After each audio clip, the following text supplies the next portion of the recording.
The stench hit them first. 20,000 corpses don't just assault your eyes, they attack every sense. Elite Ottoman soldiers vomited where they stood. When Sultan Mehmed II, conqueror of Constantinople, approached the Wallachian capital expecting a fortified city, he discovered his worst nightmare, a forest of human beings impaled on wooden stakes, bodies rotting at different stages. Some still moved after days of agony. At the center, on the tallest stake wearing ceremonial robes, was Hamza Pasha, Mehmed's own general. You're about to learn the terrifying truth about the real Dracula, facts historians tried to suppress about a man so cruel that hardened warriors fled at the sight of his work. This wasn't fiction. This was reality, a man who discovered the human body could survive impalement for 3 days with proper technique. And I'll tell you exactly how he learned this skill and why a childhood in chains created Europe's most terrifying ruler. Winter 1431, Sigosora, Transylvania. In a stone house marked with a dragon symbol, a woman screams through childbirth. The infant entering this world will one day make 20,000 people scream far worse. They name him Vlad after his father, but history knows him by his signature method, impaling humans on sharpened stakes. His father, Vlad II Dracula, belonged to the Order of the Dragon, a Christian military organization defending Europe from Ottoman expansion. Dracula means dragon in Romanian. His son would be called Dracula, son of the dragon. Consider young Vlad's world. The Ottoman Empire expands westward like a plague. Christian kingdoms fall consecutively. Constantinople, the Byzantine Empire's jewel standing for over a millennium, faces imminent collapse. Between the Muslim Ottoman Empire and Christian Europe lies Wallachia, a small principality serving as a bloody buffer zone. Here young Vlad learns his first power lesson: it comes from fear, and fear comes from pain. To understand how a prince became a monster, we must examine the moment his childhood ended. What happened to an 11-year-old boy in an Ottoman fortress explains everything that followed. Sultan Murad II summons Vlad Dracula for peace negotiations. It's a trap, but Dracula has no choice. He brings his 2 youngest sons, 11-year-old Vlad and 7-year-old Radu. The moment they enter Ottoman territory, they're captured. The Sultan offers Dracula a bargain: leave your sons as hostages ensuring loyalty, or watch them die before you. Dracula chooses freedom. He rides away, abandoning his sons in Ottoman hands. Vlad watches his father's silhouette disappear. It's his childhood's final moment. The Ottoman court claims they treat noble hostages well, education in languages, philosophy, and military tactics. For Radu, Vlad's beautiful younger brother, this proves true. Radu flourishes. He converts to Islam.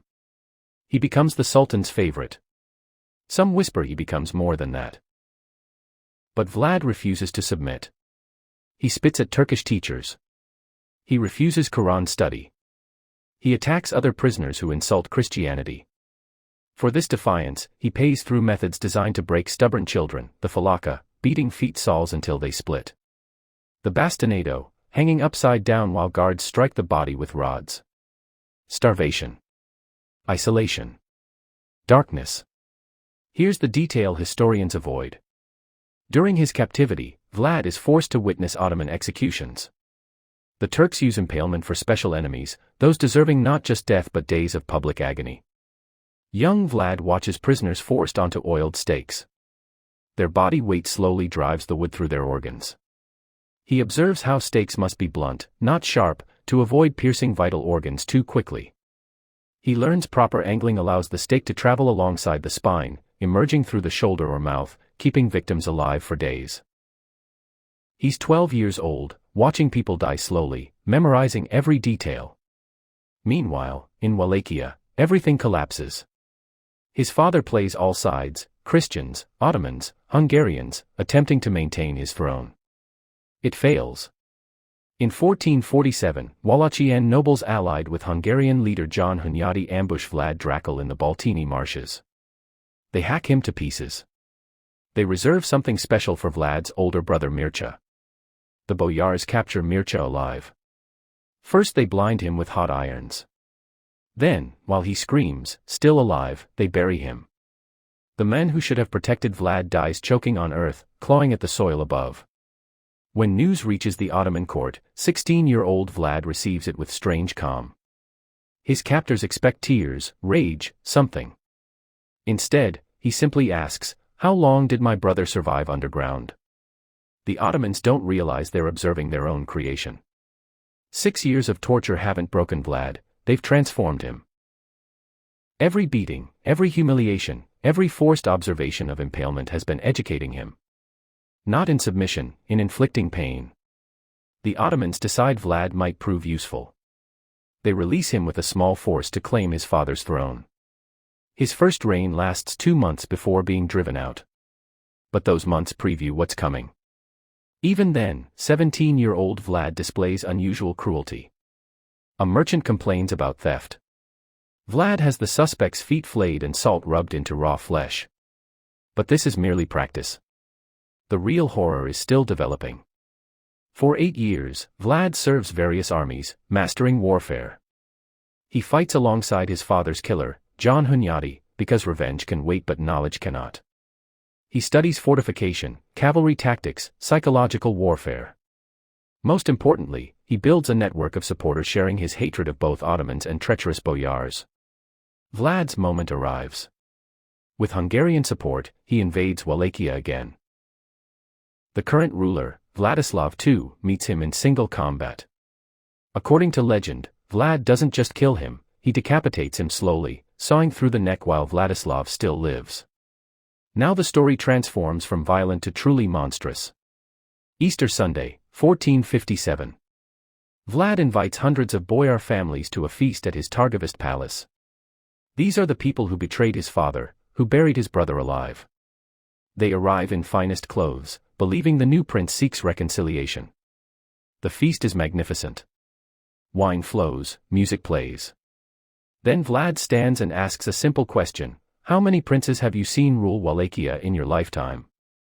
The boyars, drunk on wine and honesty, give various answers. Some say 5, others 20. A few elderly nobles admit serving 30 different princes. Each admission is a confession, they've survived by switching loyalties, betraying every ruler when advantageous. Vlad nods thoughtfully. Then he signals. Soldiers burst through every door. Within minutes, hundreds of boyars are chained. Vlad orders the elderly and infirm impaled immediately in the courtyard where they're visible from the feast hall. The screaming begins instantly. For the young and strong, they march north to a ruined castle, forced to rebuild Poenary Castle stone by stone until their fine garments rot off their bodies, then work naked. When they collapse, they're impaled. 1459, Brasov. This Saxon merchant city has harbored Vlad's enemies and rival claimants to the throne. Vlad sends warnings. The city ignores them. So Vlad brings 20,000 soldiers and demonstrates what happens when you ignore the dragon's son. He doesn't merely attack the city, he transforms it into a horror gallery. The Biserica Negra, Black Church, earns its name from Vlad's fires. But fire is merciful compared to his other methods. Men, women, children, all impaled in neat rows. Infants impaled with their mothers, positioned at the breast as if nursing. Pregnant women with stakes driven through their wombs. But here's what separates Vlad from ordinary tyrants: he has a table set amid this forest of dying humans. Servants bring him a full meal, roasted meat, fresh bread, wine. Vlad sits and dines while surrounded by thousands in various stages of death. The moaning, screaming, begging, it's dinner music to him. One boyar cannot endure it. The man covers his nose against the stench of blood. Vlad notices. "Does it stink to you?" he asks pleasantly. The boyar admits it does. Vlad has him impaled on a stake twice as high as the others. "You'll be above the smell up there," he explains. Chronicles record something else about this meal, something so disturbing most historians omit it. According to both German and Russian sources, Vlad dips his bread in blood pooling beneath the stakes. He develops a taste for it. Conservative estimates place Vlad's death toll at 40,000. Others claim 80,000. In a principality of only 500,000 people, he may have killed 20% of his own population, proportionally more than Stalin or Pol Pot. Unlike those dictators, Vlad didn't delegate. He personally observed and refined methods. Basic impalement wasn't sufficient for Vlad. He developed variations. Stakes through the mouth for liars. Through the skull for thieves. Driven slowly with hammers so victims lived longer. Women who committed adultery had stakes driven through their genitals, emerging through their mouths. He impaled people upside down, sideways, in patterns spelling messages. 1462 brings the event cementing Vlad's reputation forever. Sultan Mehmed II, called the Conqueror after taking Constantinople, personally leads an army of 150,000 men into Wallachia. Vlad has perhaps 30,000, including elderly men and boys. Unable to win direct battle, Vlad employs scorched earth tactics. As the Ottoman army advances, they find wasteland. Vlad has burned every field, poisoned every well, emptied every village. The Turks march through ash and silence. But Vlad adds biological warfare. He sends diseased prostitutes into Ottoman camps. Plague-infected men infiltrate their ranks. The mighty Ottoman army begins dying before any battle. June 17, 1462, the night attack. With a small force of elite horsemen, Vlad infiltrates the Ottoman camp under darkness, seeking to assassinate Mehmed in his tent and end the invasion with one stroke. Vlad personally leads the charge, cutting through guards, but in darkness and chaos, they strike the wrong tent. The assassination fails. Vlad and his men barely escape as the entire Ottoman camp mobilizes. The next day, Mehmed continues toward Targovist, Vlad's capital. The gates stand open. No defenders on the walls. The Sultan suspects a trap, advances cautiously. Then they encounter the sight that would echo through history. For miles around the city, covering 7 acres, stand wooden stakes. 20,000 of them. And on each stake, a human being in various stages of death and decay. Men, women, children.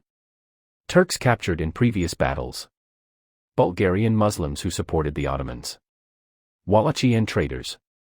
Some have been dead for weeks, their bodies black with rot, crows picking at exposed flesh. Others impaled more recently, still moving, still moaning. The geometry is deliberate. Stakes are arranged in concentric circles like a grotesque garden. The tallest stakes in the center hold the highest-ranking victims. Hamza Pasha's golden stake glints at the middle, his body long dead but still wearing ceremonial armor. The smell makes hardened soldiers vomit. The sight makes them weep. These are men who've conquered cities, who witnessed Byzantine Constantinople's fall. But this transcends warfare. This is madness given form. The Sultan, Mehmed the Conqueror, the men who ended the 1,000-year Byzantine Empire, looks at this forest of the dead and speaks words echoing through history. I cannot take the land of a man who does such things. What can one do against such a demon? He turns his army around. The man who never retreated, retreats. While Mehmed flees, Vlad walks among the stakes like an artist in his gallery. He adjusts bodies that have slipped. He notes which impalement angles last longest. This isn't just psychological warfare, this is pleasure. One captured Turkish chronicle records that Vlad would visit the impalement fields at night. Alone. He would sit among the dying and listen to their moans like music. He would touch stakes to feel vibrations of struggling bodies. He would bring wine and toast the dying. This is who Vlad really was. Not a patriot defending Christianity. Not a harsh but necessary ruler. But a man who found joy in human suffering extended to its absolute limit. The Ottomans leave, but they leave behind Vlad's brother Radu with troops. Remember beautiful Radu, who thrived in Ottoman captivity. He offers Wallachians a choice: support him and live peacefully, or stick with the impaling madman. It's not a difficult choice. Vlad's own nobles abandon him. His army melts away.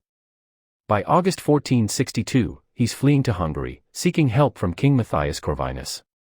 But Matthias has communicated with the Ottomans.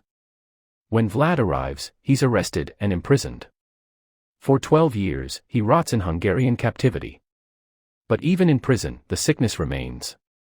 Guards report finding dead rats carefully impaled on splinters in Vlad's cell. Small birds skewered on sharpened quills. He creates miniature impalement fields with insects pinned to wood pieces. When asked why, he simply says he doesn't want to lose his skill. 12 years in a cell, and his primary concern is maintaining his technique for torturing living things.